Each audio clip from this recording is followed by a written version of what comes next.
There's been a lot said about the $100,000 H-1B visa fee, very little of it by people who've ever actually applied for one of those visas.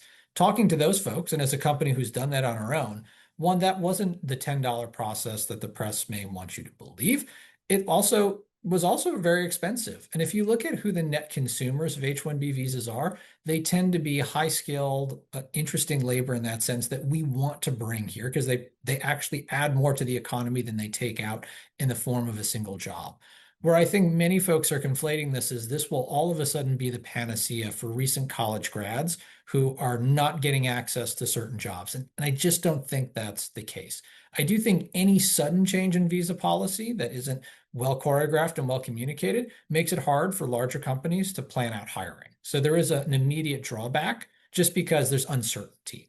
But net net, for someone who is otherwise making a high salary, adding in this additional cost, right? And most of these companies were already hiring fancy law firms and spending a fair bit of money to recruit this talent, to bring it to bear, offering other incentive packages.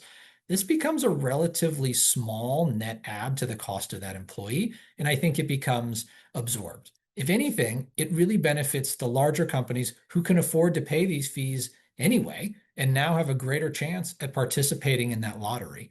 If we were really concerned about the visa holders taking high paying, good jobs from an equally qualified American, we would have changed the number of visas we want to issue, not the mechanism by which we try to monetize creating those visas.